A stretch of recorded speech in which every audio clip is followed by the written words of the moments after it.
കേരളത്തിൽ വിവാദമാണ് ഏറ്റവും വലിയ വ്യവസായമെന്ന് കേരള സർവകലാശാല വൈസ് ചാൻസലർ മോഹൻ കുന്നുമ്മൽ. വിവാദത്തിൽ നിന്ന് ഊർജ്ജം ഉൽപ്പാദിപ്പിക്കാൻ കഴിഞ്ഞിരുന്നുവെങ്കിൽ ഏറ്റവും വലിയ ഊർജ്ജ ഉൽപ്പാദക സംസ്ഥാനമായി കേരളം മാറിയേനെ. ജ്ഞാനസഭയിൽ വിസിമാരുടെ പങ്കാളിത്തവുമായി ബന്ധപ്പെട്ട വിദ്യാഭ്യാസ മന്ത്രിയുടെ പരാമർശത്തെ വിസി തള്ളി. കൊച്ചിയിൽ നടന്ന ജ്ഞാനസഭയിൽ പങ്കെടുക്കാനെത്തിയ മോഹൻ കുന്നുമ്മൽ ജനം ടിവിയോട് പ്രതികരിക്കുകയായിരുന്നു. ഇത് കേരളത്തിൻ്റെ ഒരു രീതിയാണ്.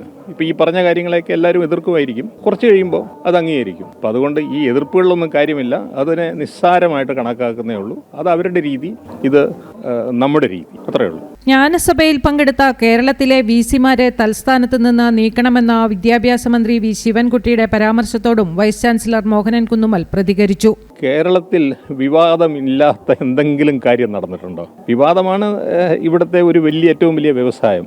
വിവാദത്തിൽ നിന്ന് എന്തെങ്കിലും ഊർജ്ജം ഉണ്ടാക്കുകയാണെങ്കിൽ ഏറ്റവും കൂടുതൽ ഊർജ്ജം ഉൽപ്പാദിപ്പിക്കുന്ന രാജ്യം കേരളമായി മാറുകയാണ്. അൺഫോർച്ചുനേറ്റ്ലി വിവാദത്തിൽ നിന്ന് ഊർജ്ജം ഉണ്ടാകുന്നില്ല. വിവാദത്തിൽ നിന്ന് ഇലക്ട്രിസിറ്റി ഉണ്ടാക്കാൻ പറ്റുകയാണെങ്കിൽ കേരളം സമ്പൂർണ്ണ ഇലക്ട്രിഫൈഡ് ആയെന്നെ. അപ്പോൾ അതുകൊണ്ട് അതിൽ യാതൊരു കാര്യവുമില്ല.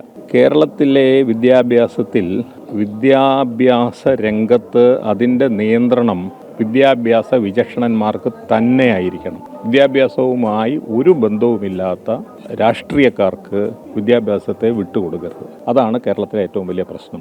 100ഓളം വൈസ് ചാൻസലർമാർ പങ്കെടുത്ത ദേശീയ വിദ്യാഭ്യാസ സമ്മേളനം വിദ്യാഭ്യാസ മേഖലയെ പരിവർത്തനത്തിലേക്ക് നയിക്കും.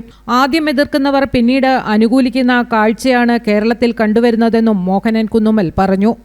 ജനം, കൊച്ചി.